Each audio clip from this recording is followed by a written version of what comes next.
बात करते हैं तो हम अगर बात करें तो हमारी जो टेक्नोलॉजी है उसके अंदर हम आत्मनिर्भर हों, हमारे जो सैन्य साजो सामान है उसके अंदर हम आत्मनिर्भर हों, हम कृषि क्षेत्र में आत्मनिर्भर हो, हम पशुपालन क्षेत्र के अंदर आत्मनिर्भर हो। और अगर हम आंकड़ों की तरफ देखें और पिछले 12 साल की विकास यात्रा को देखें तो वास्तव में भारत एक आत्मनिर्भर भारत, एक विकसित भारत बनने की ओर अग्रसर है। मैं याद दिलाऊंगा कि 2014 से पहले जब जी हमारे देश में सैन्य सामान खरीदने के नाम पे बड़े बड़े भ्रष्टाचार होते थे और बड़े देश की बहुत बड़ी जो राशि है वो हमारे सैन्य सामान खरीदने में जाती थी, तब जी हमारा डिफेंस जो एक्सपोर्ट था वो केवल 2000 करोड़ हुआ करता था। आज डिफेंस एक्सपोर्ट बढ़ बिल्कुल। कर और हमारा पंकज मीणा जी, 76,000 करोड़ आप हो गया है। हमारे साथ तो कांग्रेस प्रवक्ता सुमित गर्ग जी भी जुड़ गए हैं। आपका भी स्वागत है न्यूज 18 राजस्थान में। चलिए पंकज मीणा जी, आप अपनी बात पूरी कर लीजिए।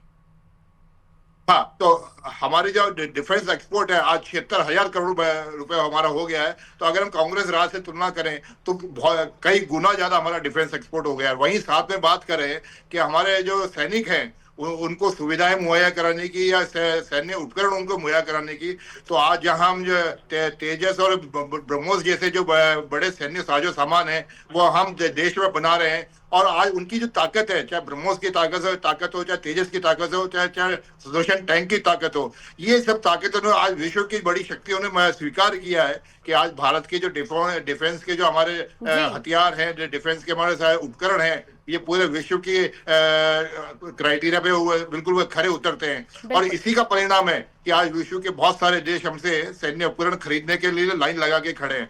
और जहां तक बात है हमारी सुरक्षा की, तो मैं एक बार फिर याद दिलाना चाहूंगा, चाहे पहलगाम घटना के बाद में हमने जो ऑपरेशन सिंदूर के माध्यम से सबको दिखा दिया कि हम अपनी सुरक्षा के लिए किसी भी प्रकार की कोताही नहीं बरतेंगे और जी किसी भी तरह के हम समझौते नहीं करेंगे। सीमा पार अगर आतंकवाद होगा तो सीमा के अंदर घुस के मारेंगे, और अगर सीमा के अंदर बैठे जो लोग हैं उनसे भी हम बराबर मुकाबला करेंगे, इसमें कोई दो राय नहीं।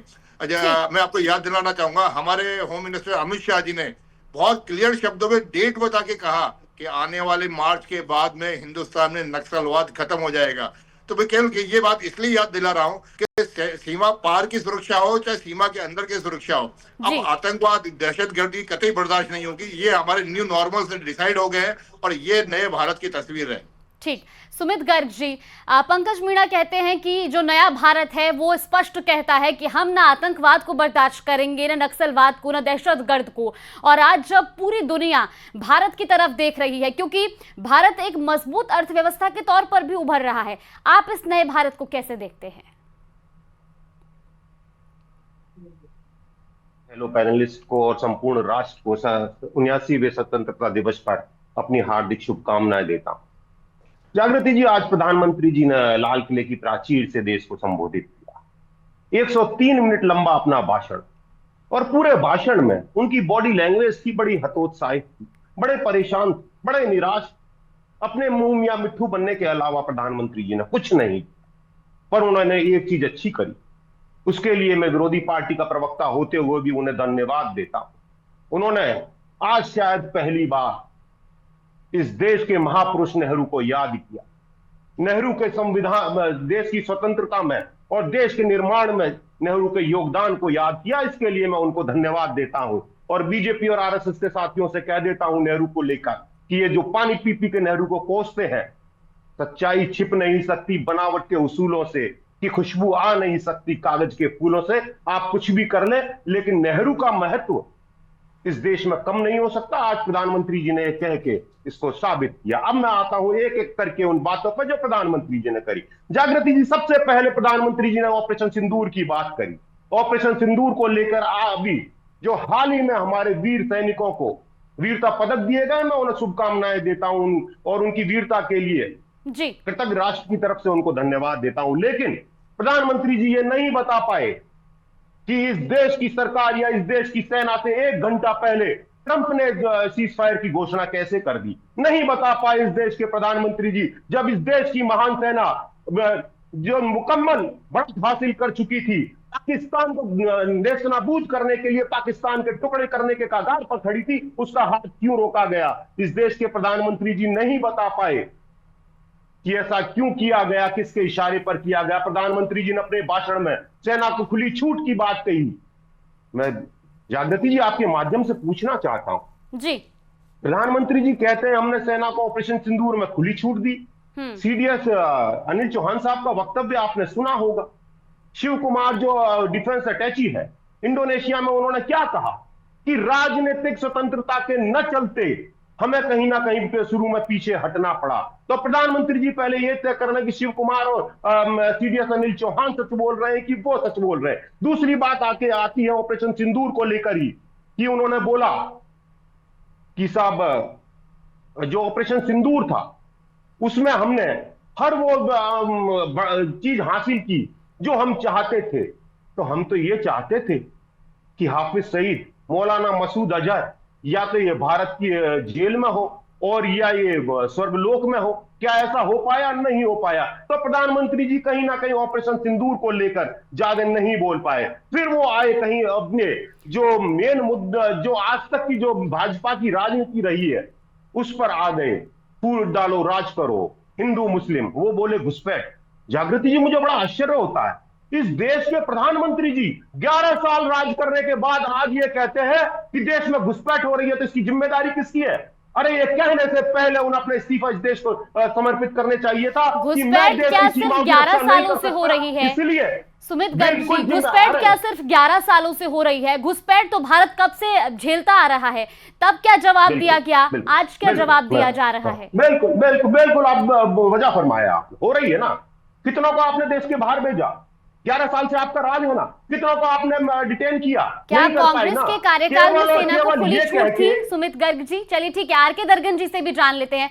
आरके दर्गन जी, ऑपरेशन सिंदूर को लेकर के सुमित गर्ग जी कई बातें कहते हुए नजर आए। उन्होंने कहा कि सेना को खुली छूट देने की बात करते हैं, लेकिन जब सेना पाकिस्तान के टुकड़े करने पर पहुंच चुकी थी तब तीसरे देश के किसी के बोलने की वजह से मध्यस्थता कर दी गई। क्या आप ये मानते हैं कि राजनीतिक, जिस तरीके से उन्होंने जिक्र करा कि कहीं ना कहीं जो राजनीतिक एक रुकावट है उसकी वजह से जो है ऑपरेशन सिंदूर बाधित हुआ, या जो एक टारगेट मान के चले थे उसको अचीव किया गया इसीलिए स्टॉप किया गया?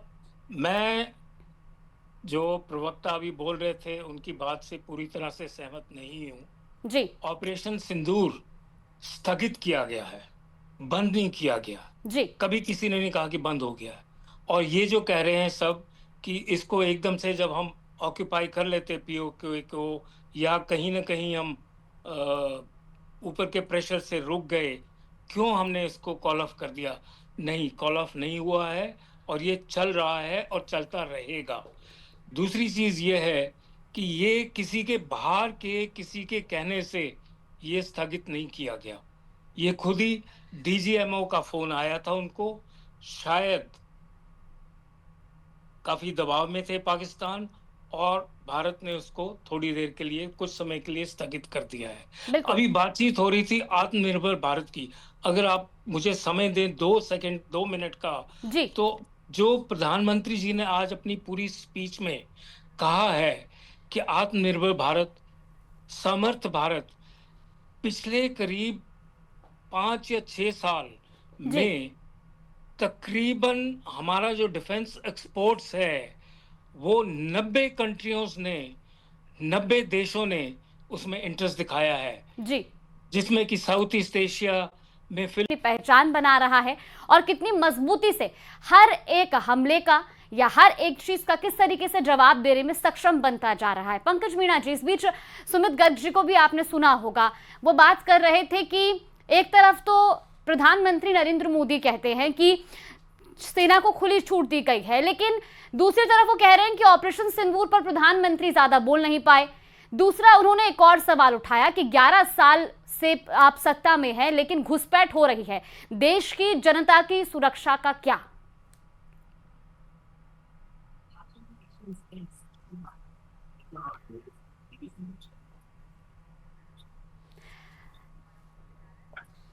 पंकज मीणा जी, आप तक मेरी आवाज पहुंच रही है?